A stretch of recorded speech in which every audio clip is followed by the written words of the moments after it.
Юсифа Ханым, умственные отсталость детей. Обычно родители думают, что эта болезнь неизлечима. Что вы можете сказать по этому поводу? Valideynlər elə bilirlər ki, düzəlməyəcək, sağalmayacaq mənim əzizlərim. Ну, вообще, мне кажется, вопрос поставлен некорректно, потому что, как бы, если смотреть с точки зрения медицины, то да, неизлечимо, но есть куча других методов, когда ребенка вполне можно дотянуть до хорошего состояния, а во многих случаях и до нормы. Mən elə düşünürəm ki, sual düzgün qurulmayıb. Çünki orada əlbəttə tibbi tərəfdən baxanda bu həqiqətən belədir. Sağalmazdı. Amma ki, qeyri tərəfdən baxanda onu müəyyən bir həddə qədər gətirib çıxartmaq olur. Qeyri-tibbi təbabət vasitəsilə, Скажем так, в нашей практике такие дети были и, надеюсь, еще будут. Bizim təcrübəmizdə belə uşaqlar olub və ümid edirəm ki, yenə də olacaq. Вот, и тут надо опять же вернуться к тому, что многое зависит от родителей. Əlbəttə, hər şey valideynlərdən asılıdır. Потому что родители должны быть, скажем так, внимательными к своему ребенку, к его развитию. Valideynlər öz uşaqlarının inkişafına qarşı diqqətçil olmalıdırlar. И если, скажем, перед родителями стоит выбор снять диагноз и лишиться каких-то льгот, valideynlərin qarşısında belə bir diaqnozu çıxarıb və müəyyən bir или наоборот, как бы сохранить этот диагноз ради льгот, то как бы родители должны понимать, что это отразится на будущем ребенка. Просто у меня в голове сидит один случай, который я никак не могу забыть. Mənim beynimdə bir məsələ durub ki, mən onu heç cür unuda bilmirəm. Ya valideynlər qəbul eləməlidirlər diaqnozu və bütün hər şeyi inkar eləməlidirlər, ya da ki, müraciət eləməlidirlər ki, davam etdirsinlər. Потому что как бы мы не говорили, что вот общество должно быть терпимо к таким людям, должно их поддерживать и так далее. Biz nə qədər danışsaq da ki, cəmiyyət buna hazırlıqlı olmalıdır, onları dəstəkləməlidir.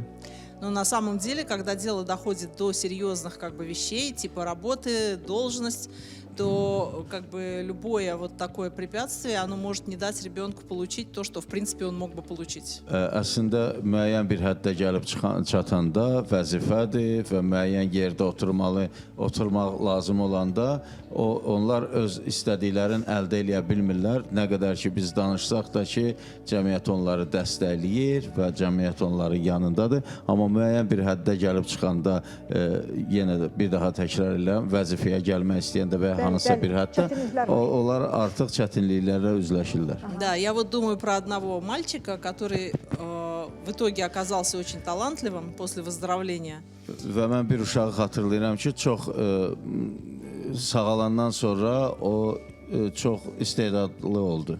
И он хотел поступать в военную инженерную школу, и он прошел экзамены, то есть экзамены он сдал, и он не прошел собеседование. А собеседование он не прошел из-за неснятого диагноза. Mühəndisliyə müraciət eləmişdi, hərbi mühəndisliyə və orada bütün mərhələləri keçmişdi, amma son mərhələdə artıq öz diaqnozuna görə onu ora qəbul etmədilər. Вот, поэтому родители должны ставить благо ребенка впереди, так сказать, своих вот немедленных выгод. Господин Давид, прошу вас. Мы вас слушаем. Вы спросили, вы задали вопрос. Умственная отсталость. Да.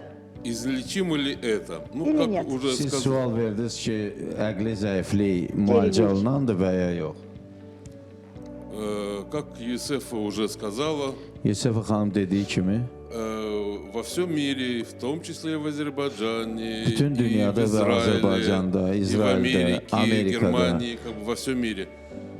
Almanya'da. Такие диагнозы и состояния, как умственная отсталость, аутизм, детский церебральный паралич и прочее, они признаны неизлечимыми. Onlar bütün dünyada uşaq autizm, serebral iflic və əqli zəiflik, onlar bütün dünyada qəbul olunub ki, müalicə olunmazdı.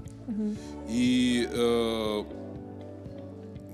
причина, то есть это невозможно, считается, что если спросить любого специалиста, что можно ли это излечить, они скажут, Bütün что mütəxəssislərdən нет. soruşsanız, onlar deyəcəklər ki, bu müalicə olunmur.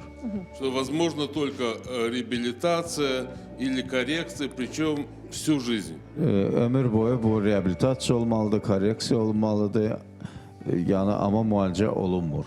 Tam müalicə oluna rəyi bilmir. Aha, belə deyir. simptomlar azala bilir, Bəli. amma tam müalicə oluna bilmir. Aha. Мы хотим обратить внимание наших слушателей и зрителей Biz tamaşaçılarımızın diqqətini cəlb eləmək istəyirik ki, на то, что с нашей точки зрения, по нашему опыту и в силу открытий, которые сделал Юсефа, bizim tərəfdən baxanda bu məsələyə və bizim elədiyimiz kəşflərə görə причиной таких состояний, как умственная отсталость и аутизм, является органическое поражение тела, центральной nервной системы в основном. Sinir sisteminin zədələnməsi ilə bağlı olur və ümumi sinir sisteminin zədələnməsi ilə bağlı olur. Həm autizmda, həm də ki, əqli zəiflikdə. Вот если представить себя, чтобы пояснить, если представить себя человека как какое-то такое вот устройство, nabor органов, которые работают. Biz əgər bir insanı belə təsəvvür eləyərik ki, insan bir mexanizmdir və bütün orqanları onun çalışır. Да, органов, систем, которые связаны между собой. Bir-birinə bağlıdır sistem. То станет понятно, что это вот, как любой механизм, он может работать только тогда, когда его составные части, они исправны. O zaman biz qənaətə gələrik ki, o gözəl şəkildə işləyir o vaxtdır ki, bütün orqanları tam olaraq sağlamdır. Когда связи между этими частями тела тоже работают нормально. Və haçan ki, onların arasında olan o mexanizmlər də eyni şəkildə, çox sağlam şəkildə işləyir. Если есть какая-то травма, какая-то поломка, то этот организм, эта система, они не могут работать нормально. Əgər bir travma varsa və ya ümumiyyətlə harasa zədələnibsə, o zaman bu orqanizm normal işləməyəcək. Поэтому пока вот не удается вот эту систему улучшить, оздоровить, скажем так, чтобы ну, поражения нервной системы стали меньше или ушли, без этого ребенок и взрослый человек, они не могут функционировать нормально. То есть сначала, чтобы произошли улучшения в умственном развитии, в социальном и так далее, сначала нужно, чтобы произошло оздоровление tela, вот этого Ümumiyyətlə bu sistemi. mexanizmi tam olaraq bu sinir sistemini hərəkətə gətirmək üçün ilk olaraq lazımdır ki, bütün bədənin, bütün orqanizmi sağaldasan. Вот именно этим с Божьей помощью и немножечко нашими усилиями мы и занимаемся. Və biz də bununla məşğuluq, həm Allahın köməyi ilə və bir də ki, bizim öz təcrübələrimizlə. К нам приходят и приезжают люди в буквальном смысле со всех концов планеты за то, что они называют чудом. Чудом оздоровления, в результате которого ребенок становится уже обучаемым, и можно его и обучать, и делать его более опытным, знающим, приспособленным к жизни и так далее. Только в результате оздоровления. Bizim dünyada belə bir bizi haqda deyirlər ki, möcüzə üçün biz hal-hazırda Azərbaycana gəlirik. Çünki biz yalnız bu bütün dediklərimi nəzərə alaraq biz o uşaqları, bəli, biz o uşaqları müalicə edirik və nəticə alırıq. Что важно понимать, что те методы, системы, подходы, которые мы используем с Божьей помощью и немножечко нашими усилиями, они содействуют тому, чтобы помочь организму человека включить собственные механизмы самооздоровления. Они заложены в каждом живом существе. И в растениях, и в животных, и везде.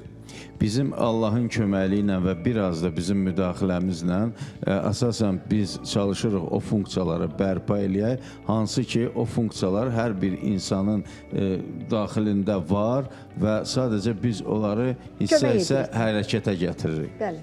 Вот поэтому мы с Божьей помощью содействуем тому, чтобы вот начались вот эти изменения в лучшую сторону, а дальше уже человек сам с Божьей помощью, значит, он уже может сам себя тоже улучшить. улучшить, что мы и видим постоянно. Biz Allahın köməkliyi ilə ilkin təkanları veririk və daha sonra insan özünü hərəkətə gətirir və Sağalmağa başlayır.